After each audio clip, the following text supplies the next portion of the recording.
كدايا ووطني وقابريا ووطني وقل كدايا ووطني وعقبا كرايا ووطني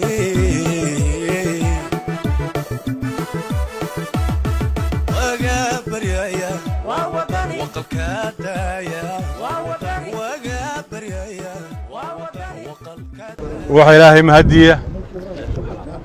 gudoomiye xisbiga oo muddo inaga maqnaa hawlaha xisbigana ku maqnaa oo halka caafimaad darro ku heshay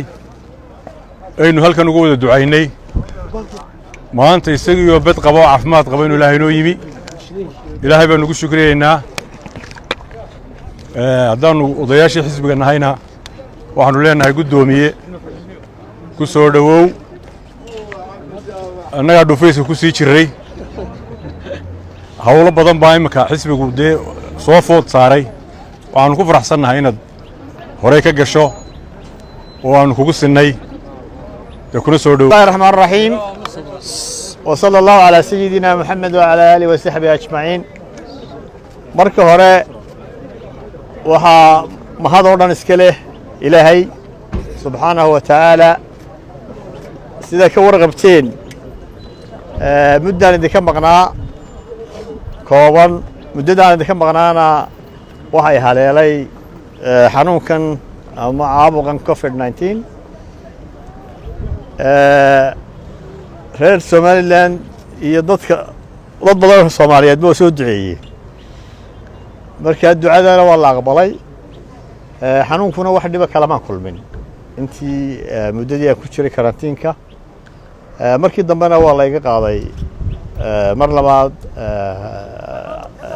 laboratorygii waxaana lay caddeeyey inaan ka bogsaday oo aanan xanuunkaa qabin oo aan hadda caafimaad qabo ilaahay baana uga mahadnaqaya waxaan u mahadnaqayaa dhammaan mas-uuliyiinta xisbiga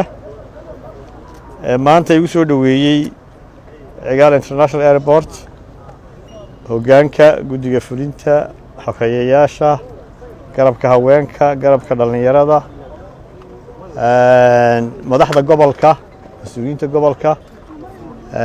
dhammaan dad muhiimah oo xisbiga taageerayaal u ah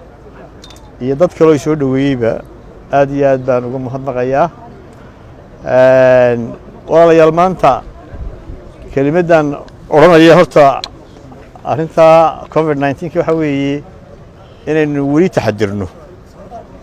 cudurkii dunida wuu ku soo batay waana ku sii badanayaa weli markaa ma tegin cudurkii marka aynu taxadirno oo sida ugu badan aynu u taxadirno arrinta labaad waxa weeye maanta waa ilaahay mahadii waxaynu soo gaarnay maanta inaynu ka hadalno in aynu doorashooyin iyo diiwaangelin u diyaargarowno arrintaasi wakhti dheer bay naga qaadatay muran badan bay naga qaadatay oo 2 sannadood ka badan laakiin dee sida ka warqabtay waa laga heshiiyey arrintaas maanta arrintaa weyn ee doorashadii inaynu qabanno ayaa ina hor taalla oo inoo taalla weliba markii ugu horreysay 2 doorasho aynu wada qabanno insha allahna waynu ku guulaysan doonaa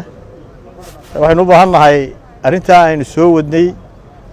inaynu laga ilaaliyo wixii hagardaamo ah iyo wixii dibindaabiye ah iyo wixii caqabada ah dhammaan axsaabta qaranka xukuumadda iyo madaxweynuhuba waa inay gacanta isu qabsadaan arrintaa inaynu sidii ugu talagallay iyo wakhtigii aynu ugu talagallay ay noo qabsoomaan markaa doorashada dee waxaa ka horreysa diiwaangelinta diiwaangelintu muhiim bay noo tahay diiwaangelintii 2016 way noo jirtaa oo dadkii isdiiwaangeliyey dee qofkii kaarka ka lumay mooye intii kale waa sidoodii way ka codaynayaan waxaa fursad bay u tahay qaaliya runtii dhallinyaradii da'da ka baxday 5tii sane ugu dambeysay ee qaangaadhay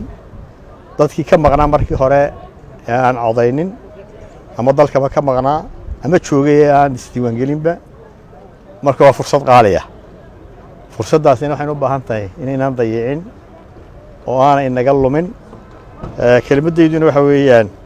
ugu baaqayaa shacbiga reer Somaliland inaynu diiwaangelinta u diyaar garowno waqtigu uu yar yahay waxa lagu koobay goob kasta 4 maalmood hase yeeshee de waynu u diyaar garowno waayo dadka badna way noo diiwaan gashan yahay gobolka ugu soo horeynaya gobolka Awdal iyo gobolka Gabiley iyo gobolka Hawd iyo degmada Salaxley iyagu waa de baaq gaar ah u diraya inay imika u diyaar garoobaan hawshaas gobolada kalena sii diyaar garoobaan waxay la tahay arrintaasi marka haddaynu ku guuleysano inaynu dee doorasho diiwaangelin wanaagsanna qabanno doorasho wanaagsanna qabanno Somaliland arrintaasi wax badan bay u tari doontaa wax badan oo caqabadaha bay ka dulqaadi doontaa waqtiina maanta gobolka hawlo badan baa ka jira magaca Somaliland kor buu kici doonaa marka hanaankii dimuqraadiga aynu wadnayna siisiiba ku hirgelaya maalmaha waxa socday oon hambalyeynaya in kastoo ka maqnaa ciyaari gobolada in la bilaabay waxaan hambalyeynayaa gobolka Saraar oo ku guuleystay kaalinta koowaad orodada waxaan kaloo hambalyeynayaa gobolka Maroodi Jeex oo kaalinta koowaad ku guuleystay kubaddi kolayga kubaddi lugta maanta la ciyaarayaa baa la yiri Maroodi Jeex iyo baad mareen kii ku guuleystay waa hambalyeynaya anigu dhammaan goboladu waa ay dhex way siman yihiin runtii ciyaaruhu si wanaagsan bay u socdeen adduunkuna daw iska dhaca mararka qaarkood waxaad arkaysaa Yurub badda wata caqabado badan baa ka dhaca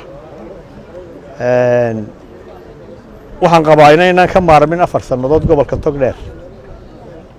5 sanadoodna kama maarano gobolka Hawd marka wasaaradda ciyaaraha waxaan u soo jeedinayaa go'aanka in dib loogu noqdo si dadka si badan baa loo ganaaxaa waxaan runtii aan u ducaynayaa dadkii ku dhaawacmay dhalinyaro iyo haween iyo dadkii ku dhaawacmay arrintaas wixii ciidanka ka dhaawacmayna waan u ducaynayaa labadaba waxaan ciyaaraha u samaysanayna ama loo sameeyaa waxa weeye isdhexgalka dhalinyarada in dhalinyaradu isbarato inay tartamaan inay horumariyaan mihnadooda isboortiga inaynu kaga gudubno oo kaga baxno dhaqanada xun ee qabyaaladu ka mid ka tahay marka dhalinyarada waxaan si guud ugu hogaaminayaa kubadda inaad ku tala gasho in laga badiyo inaad badiso labadaba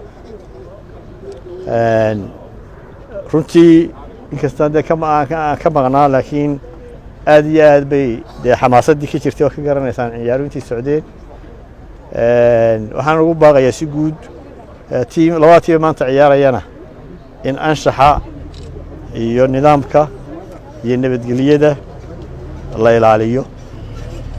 kii soo baxana waynu hambalyeynaynaa insha Allah